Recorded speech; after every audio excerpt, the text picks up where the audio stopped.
This channel does not promote any violent, harmful, or illegal activities. All content provided by this channel is meant for an educational purpose only. বিক্ষোভের নামে Shantipur BDO অফিসে ঢুকে তাণ্ডব তৃণমূল কংগ্রেসের।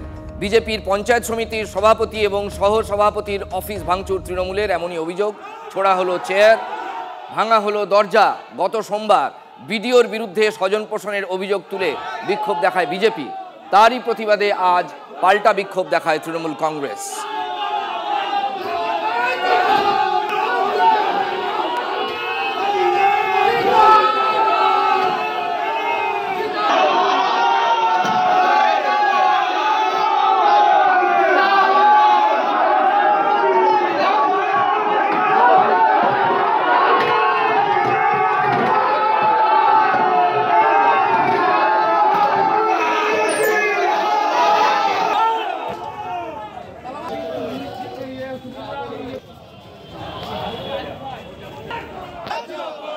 বিক্ষোভের নামে Shantipur BDO অফিসে শাসক দলের ক্যাডারদের তাণ্ডব, সেই ছবি আপনাদের আমরা দেখাচ্ছি।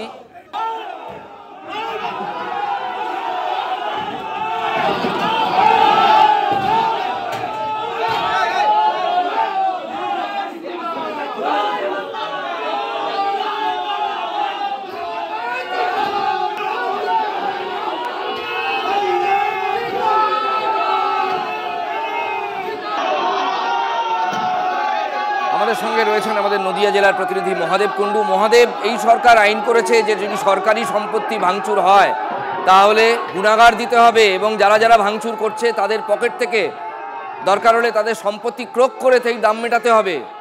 এক্ষেত্রে তো শাসক দলই জড়িত।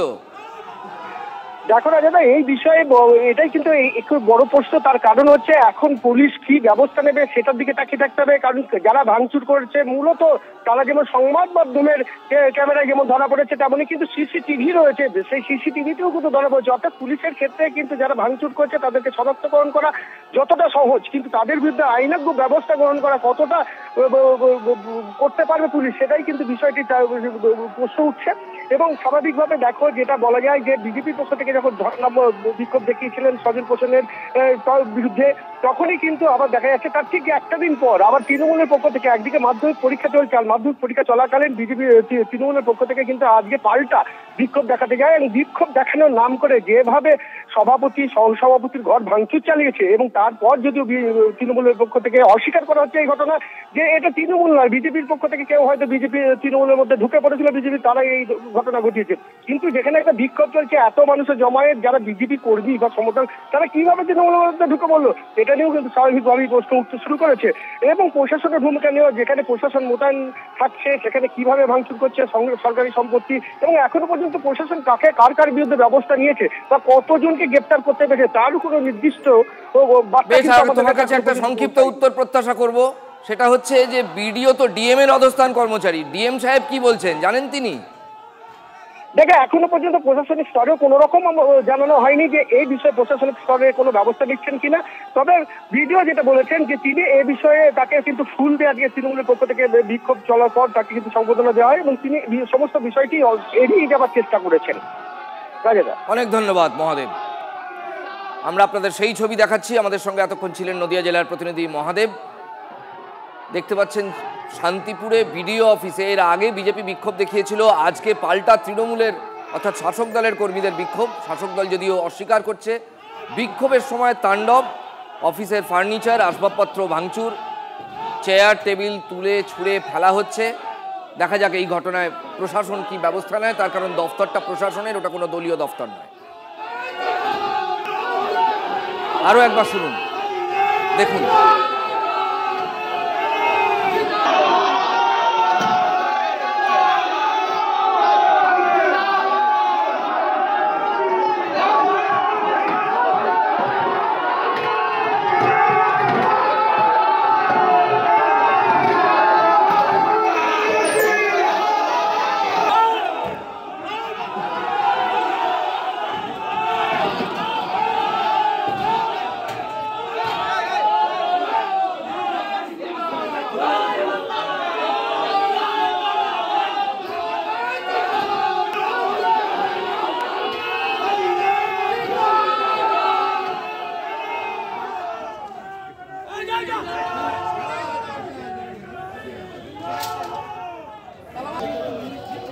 নদিয়া শান্তিপুরের বিডিও অফিসের এই মুহূর্তের এই হাল, শাসক দলের কর্মীরা একেবারে ঝান্ডা নিয়ে, লুকিয়ে চুরিয়ে নয়, তাদের হাতে পতাকাও দেখালাম আমরা, সেই পতাকা নিয়ে, দলীয় ঝান্ডা নিয়ে তারা বিডিও অফিসে ভাঙচুর করে। পঞ্চায়েত সমিতির সভাপতি, সহসভাপতি, তাদের অফিসেও ভাঙচুর, এই একই সঙ্গে অফিস, প্রশাসনিক দপ্তর ভাঙচুর, নেমপ্লেট ভাঙচুর, চেয়ার টেবিল ছোড়াছুড়ি, একেবারে বিশ্রী অবস্থা এই মুহূর্তে।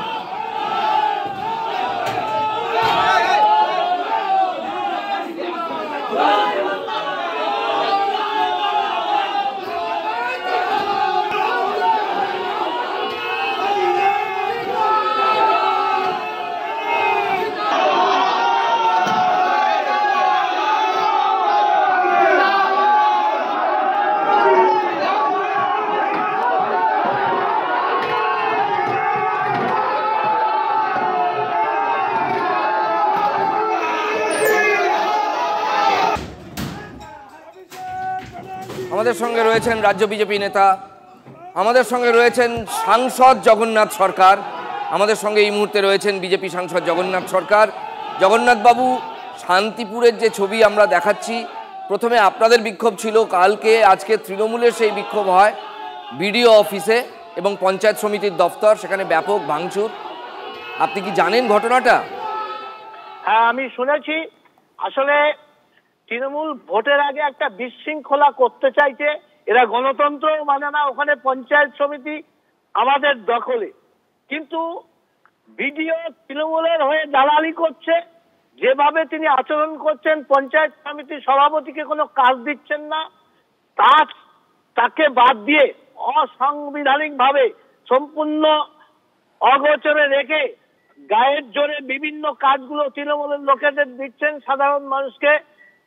ভারতীয় জনতা পার্টি করলে বা তার সেই সব এলাকায় যারা জিতেছে পঞ্চায়েত সমিতি, সেসব এলাকায় কোনো কাজ দিচ্ছেন না, উনি সই করছেন না, কিন্তু বিডিও সই করে এটা গায়ের জোরে করছেন। তারই বিরুদ্ধে ভারতীয় জনতা পার্টির পক্ষ থেকে একটা বিক্ষোভ কিছুটা করা হয়েছিল, আর তারই পরিপ্রেক্ষিতে আজকে গুন্ডাগর্দি করে সভাপতির অফিস ভাঙচুর করেছে, বিডিও অফিস ভাঙচুর করে ওই বিধানসভা 26-এ ভোট আছে, একটা সন্ত্রাসের বাতাবরণ করতে চাইছে, গুন্ডাগর্দি করে মানুষের মনে ভীতির সঞ্চার করে ভোটটা জয়লাভ করতে চাইছে। কারণ সাধারণ মানুষ আর তৃণমূলকে ভোট দেবে না, তাই ভয়ে মমতা ব্যানার্জি ভয় পেয়ে গেছে, আর তাই তার কর্মীদের নির্দেশ দিয়েছেন, তাই এই ধরনের অসভ্য আচরণ তারা করছে। বেশ, অনেক ধন্যবাদ আপনার প্রতিক্রিয়ার জন্য। কথা বলছিলাম বিজেপি সাংসদ জগন্নাথ সরকারের সঙ্গে। এটা শান্তিপুরের বিডিও অফিসের ছবি, সেখানেই পঞ্চায়েত সমিতিরই অফিস। পঞ্চায়েত সমিতির অফিস সাধারণত জেলায় এইরকমই হয়, একটাই সঙ্গে প্রশাসনিক দপ্তর থাকে, বিডিও সাহেবের দপ্তর, পঞ্চায়েত সমিতির অফিস একই জায়গায় প্রায় হয় বেশিরভাগ জায়গাতেই। সেখানে বিডিও অফিসে তাণ্ডব শাসক দলের ক্যাডারদের বিরুদ্ধে। এর আগে বিজেপি বিক্ষোভ দেখিয়েছিল, কিন্তু জগন্নাথ সরকার সাংসদ বিজেপির, তিনি যেটা বলছেন যে বিডিও পক্ষপাতিত্ব করছেন। ফলে একটা প্রশ্ন থেকে যায়, যদি বিডিও পক্ষপাতিত্ব করেন, তার অভিযোগ তিনি করছেন, কিন্তু এখানে আবার বিডিও অফিসেই ভাঙচুর হচ্ছে একই সঙ্গে পঞ্চায়েত সমিতির সভাপতি, সহসভাপতি, অর্থাৎ স্পষ্ট যে এই পঞ্চায়েত সমিতিটা, যেমন সাংসদও বললেন, এটা বিজেপি পরিচালিত।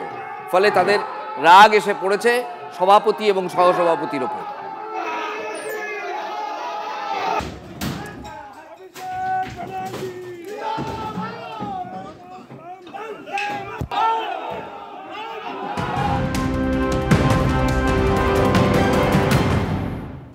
বীরভূমে তৃণমূলের গোষ্ঠীদ্বন্দ্ব, বোমাবাজি, সরানো হলো কাঁকরতলা থানার ওসি পূর্ণেন্দু বিকাশ দাসকে। কাঁকরতলা থানার আপাতত দায়িত্বে থাকবেন দুবরাজপুরের সিআই সুভাষিস হালদার। খয়রাসোল থেকে গ্রেফতার করা হয়েছে কাজল শেখের ঘনিষ্ঠ স্বপন সেনকে। এই নিয়ে মোট গ্রেফতার 10। বালিঘাটের দখল কার হাতে থাকবে সেই নিয়ে শাসক কোন্দল। গতকাল মুড়ি মুড়কির মতো পড়েছিল বোমাবাজি। সারাদিন TV9 বাংলায় আপনাদের আমরা দেখিয়েছিলাম সেই ছবির ভয়াবহতা কি ছিল, মারাত্মক সেই ছবি আজকে আবার আপনাদের দেখাবো। এক তৃণমূল কর্মীর পাই উড়ে যায়।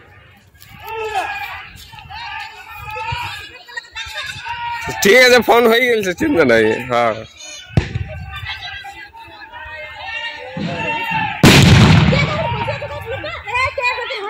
ও আর উঠতে পাবাং না, ও উঠতে পাবাং না, পেয়ে গেছে পেয়ে গেছে ও। ঠিক, হ্যাঁ ঠিক আছে। না মইনা দেখ একে রক্ষা কর, দেখে আল্লাহ আল্লাহ দেখো কে বেটা ওখানে বসে। পুলিশ কেন গ্রেফতার করলো আপনাকে? সবই বুঝতে পারছেন, নেতৃত্ব দিই। হ্যাঁ, কোথায় জামালপুর বাড়ি আর কোথায় হয়তো 18 কিলোমিটার দূরত্ব, চক্রান্তের শিকার। মানুষের কাজ করি, কোনো চিন্তা নাই। আপনি কি চক্রান্তের শিকার? কোনো চিন্তা নাই। আপনাকে শুধু ধরলো কেন?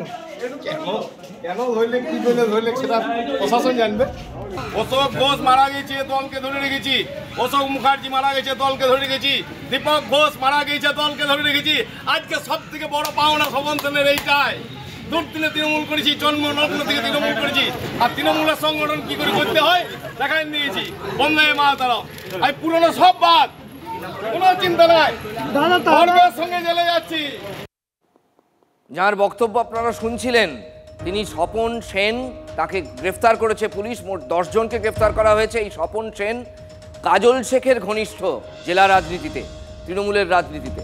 এবার শুনুন অনুব্রত মণ্ডল, কাজল শেখ, মানে যাদের গোষ্ঠীর এটা কলহ বা বিবাদ, এবং তারা কি বলছেন, একই সঙ্গে রাজ্যের বিরোধী দলনেতা শুভেন্দু অধিকারী বীরভূমের এই ছবিটা নিয়ে কি বলছেন। ঘটনায় কারা দোষী নয় সেটা পুলিশ প্রশাসন দেখার কাজ, পুলিশ প্রশাসন দেখছে। এ বিষয়ে আমি এখন কোনো মন্তব্য করব না, কারণ এটা পুলিশ প্রশাসনের কাজ, আইনের কাজ। পুলিশ প্রশাসন ইনভেস্টিগেশন চলছে। গ্রেপ্তার করা মানে অপরাধী সেটা কিন্তু নয়, কিন্তু যদি অপরাধ করে থাকে পুলিশ তাকে গ্রেপ্তার করবে, সে যেই হোক না কেন। সেক্ষেত্রে যদি আমি হয় তো আমাকে গ্রেপ্তার করবে, এ বিষয়ে দেখার কোনো নেই। একটা কথা বলে দিই, কোনো 2 নম্বরই বালিঘাট চলবে না। লিগেল বালিঘাট চলবে, আনলিগেল বালিঘাট পুলিশ ব্যবস্থা নেবে, পুলিশ অ্যারেস্ট করবে। কোনো আনলিগেল বালিঘাট চলবে না। গোটা জেলা জুড়ে, খালি এক জায়গায় নাকি, সব জায়গায় কোনো ইনলিগেল বালিঘাট চলবে না। জানি না, কোনো বালিঘাট চলবে না, কোনো আনলিগেল বালিঘাট চলবে না। আর পুলিশ অ্যারেস্ট করবে, নোংরামি হলেই পুলিশ অ্যারেস্ট করবে।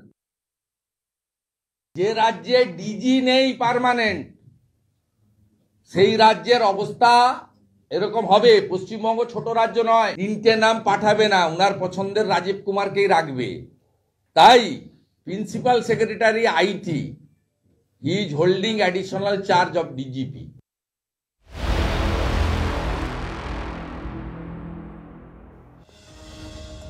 নিউ টাউনে কিশোরীর গলায় টোটোর ব্রেকের তার পেঁচিয়ে খুনের পর ধর্ষণ, মানে শুনে শিউরে উঠছে গোটা রাজ্য, গোটা দেশ।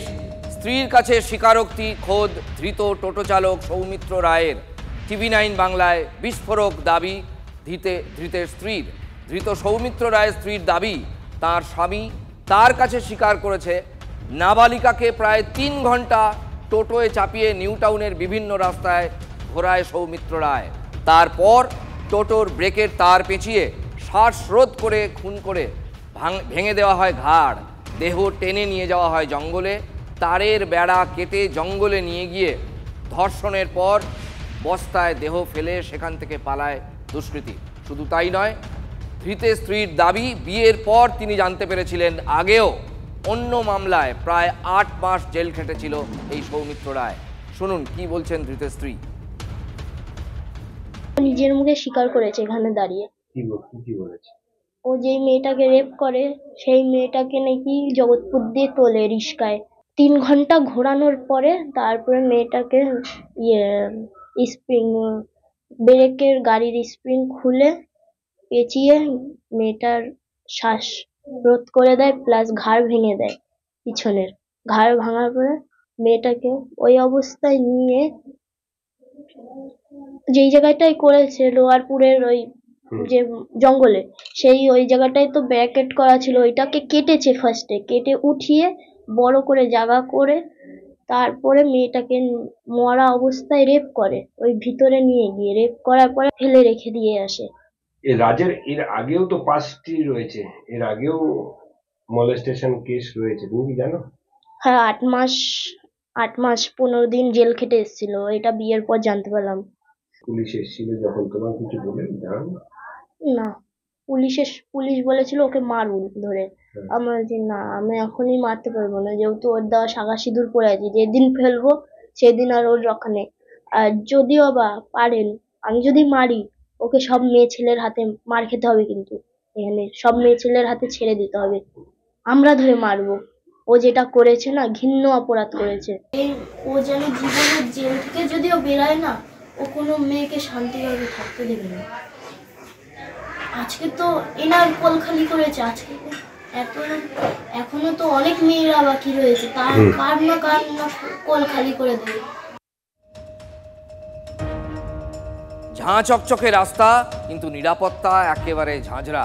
নিউ টাউনে নাবালিকাকে খুন ধর্ষণের ঘটনা প্রকাশ্যে আসার পর এটাই এখন বড় প্রশ্ন। ধৃতের স্ত্রীর দাবি, কিশোরীকে সঙ্গে নিয়ে 3 ঘন্টা নিউ টাউনের বিভিন্ন রাস্তা ঘুরে খুনের পর ধর্ষণ করে ওই টোটো চালক। কোথায় স্মার্ট সিটি নিউ টাউনের নিরাপত্তা? এই প্রশ্ন তোলা কি সঙ্গত নয়? খুব জোর গলায় আমরা এই প্রশ্ন তুলছি। এত বিনিয়োগ আসছে, এত শিল্প পরিবেশ, শিল্পের অনুগামী পরিবেশ বলা হচ্ছে, শিল্পপতিরা বলছেন, তারা আবেদন জানাচ্ছেন রাজ্যের হয়ে। তারপর যদি নিউ টাউন, যেটা বাডিং ইন্ডাস্ট্রি হাব, আজ থেকে 20-25 বছর পর হয়তো এই নিউ টাউনই হবে মুখ, সেই নিউ টাউনের রাস্তাঘাটে এত নিরাপত্তাহীনতা যদি মহিলাদের হয়, তাহলে এটা বড় প্রশ্ন কি আমরা তুলব না? সঙ্গত কারণেই এই প্রশ্ন আমরা তুলছি। আমাদের সঙ্গে রয়েছেন এই মুহূর্তে সুশোভন। কত বড় রেডিয়াসটা, মানে কত বড় এলাকায় এই ঘটনাটা, ওই দুষ্কৃতী কোথায় কোথায় গিয়েছিল, কাদের চোখে পড়েছিল, কি জানতে পারছে পুলিশ এখন? দেখো, পুলিশ জানতে পারছে যে বিভিন্ন জায়গায় ঘুরেছিল এবং এই ঘটনাস্থলে তাকে নিয়ে এসেছিল।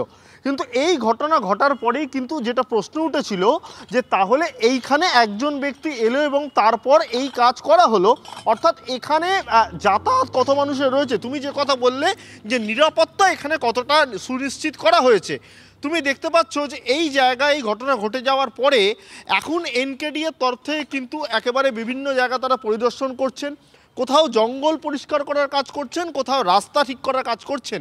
এনকেডি এর তরফ থেকে বলা হচ্ছে যে লাইটগুলো, যে প্রশ্ন উঠেছিল যে লাইটগুলো কি ঠিক, সেখানে স্থানীয় বাসিন্দারা বলেছিলেন যে সব লাইট জ্বলে না, যাতে সব লাইট জ্বলে তার ব্যবস্থা করা হচ্ছে। অন্যদিকে সিসি ক্যামেরা লাগানো হচ্ছে। অর্থাৎ এই ঘটনার পরে কার্যত এনকেডি এর টনক নড়েছে এবং তারপর কিন্তু যে পরিস্থিতি, যে এই জায়গা অর্থাৎ এই ঘটনাস্থল, এই জায়গাটার কিন্তু বদল আনার চেষ্টা করছে। অন্যদিকে তোমাকে জানিয়ে রাখি, সুশোভন, একটা প্রশ্ন তোমার কাছে এইখানে করে নি, সেটা হচ্ছে এই যে রাস্তাটার ছবি তুমি দেখাচ্ছ, এই রাস্তাটা কি পাণ্ডব বর্জিত একটা এলাকা নাকি লোক যাতায়াত করে? যদি পাণ্ডব বর্জিত এলাকা হয় তাহলে ল্যাম্পপোস্ট থাকার কথা নয়, জঙ্গলে কেউ ল্যাম্পপোস্ট লাগাতে যায় না, তাই তো? একেবারেই তোমাকে আমি দেখানোর চেষ্টা করছি। এই হলো এই রাস্তাটার, আমি যদি এখানে দাঁড়াই, ওই দিক থেকে হলো লোহাপোল, আর এই দিকটা হলো একেবারে কমপ্লেক্স। অর্থাৎ এই যে রাস্তায় তোমাকে আরেকবার দেখাচ্ছি, খালের পাশ দিয়ে যে রাস্তা, এই রাস্তা দিয়ে কিন্তু মানুষজন সকালে, রাতে, দুপুরে সব সময়, অর্থাৎ 24 ঘন্টার মধ্যে যে মানুষ কিন্তু যাতায়াত করে। তুলনামূলকভাবে কিন্তু সংখ্যা কম হলেও এই রাস্তা দিয়ে বাইক পর্যন্ত যাতায়াত করে এবং বেশ কিছু লোকজন দোকানও করতে যায়। অর্থাৎ এই রাস্তায় লোকজন যায়, তারপরেও এখানে এরকম জঙ্গল রয়েছে, লাইট রয়েছে যেগুলো খুব একটা জ্বলে না, আর সিসি ক্যামেরা যেখানে এখানে পুলিশ পায়নি। এবার যে তোমাকে যে কথা বললাম যে সিসি ক্যামেরা লাগানো হয়েছে, লাইটগুলো সুনিশ্চিত করা হচ্ছে যাতে আলো দেয়, এবং তার পাশাপাশি এই যে জঙ্গল, যে রাস্তা ঠিক করার সঙ্গে সঙ্গে জঙ্গলগুলো কিন্তু সাফ করার কাজ হচ্ছে। স্বাভাবিকভাবেই কিন্তু বলা যায় এনকেডিএ এবার তাদের টনক নড়েছে, তারা কাজ করছে। তার সঙ্গে তোমার একটা তথ্য দিয়ে রাখি, পুলিশের তরফ থেকে কিন্তু যে সমস্ত রিক্সা চালক রয়েছে তাদের যে পরিচয়পত্র সেগুলো গলায় নিয়ে তারা যাতে ঘোরেন সেই নির্দেশ দেওয়া হয়েছে।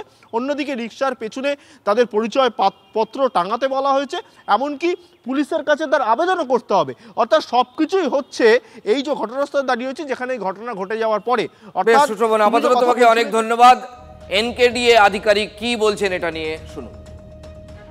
পুরো জায়গাটা পরিষ্কার করে লাইটিং দিয়ে সবগুলোকে যাতে সুন্দর আরো হয় সেটা করবো চেষ্টা। হ্যাঁ, জঙ্গল পরিষ্কার করবো। কোনখানটা? একদম পুরো রাস্তা ওই আব্দুল কালাম আজাদ যে রোডটা আছে সেই পর্যন্ত। ফেন্সিং এর জঙ্গল না ভেতরের জঙ্গল? না না, ফেন্সিং এর জঙ্গল, ভেতরের জঙ্গল। আমরা রাস্তাটা ঠিক করব। রাস্তাটা অনেক এবড়ে খেবড়ে ওটা লেভেলিং করে দেবো, যেখানে যেখানে পেভার ব্লক নষ্ট হয়ে গেছে সেগুলো লাগাবো। লাইট কি লাগাবেন? হ্যাঁ লাইট, অবশ্যই লাইট লাগাবো। লাইটের কাজ চলছে তো অলরেডি, কালকেও তো লাগিয়ে সিসি ক্যামেরা লাগানো হয়েছে। হ্যাঁ লাইট করেছে না, সিসি ক্যামেরা এই তো এখানেই লাগানো হয়েছে।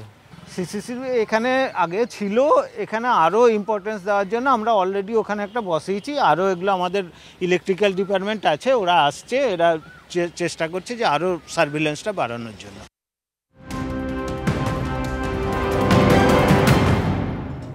আরও একটা নারী নির্যাতনের খবর, এবার বেহালায় নাবালিকাকে যৌন হেনস্থার অভিযোগ, হাতে নাতে ধরা পড়ে যায় পুরকর্মী। ধৃতকে ল্যাম্পপোস্টে বেঁধে মার উত্তেজিত জনতার, কামিয়ে দেওয়া হলো মাথা। এলাকায় উত্তেজনা, ঘটনাস্থলে পুলিশ।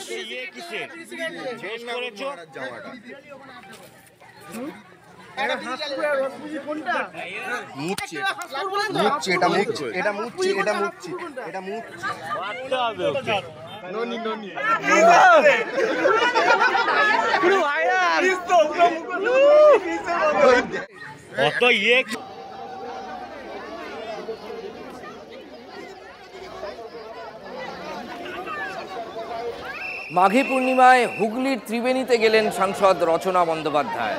বালিঘাটে কুম্ভ মেলাতেও সামিল হলেন তৃণমূল সাংসদ। এর আগে প্রয়াগরাজে গিয়ে মহাকুম্ভে ডুব দিয়েছিলেন রচনা। তবে এই মাঘী পূর্ণিমায় গঙ্গাজল মাথায় ছিটিয়েই পুণ্য স্নান সারলেন হুগলির সাংসদ।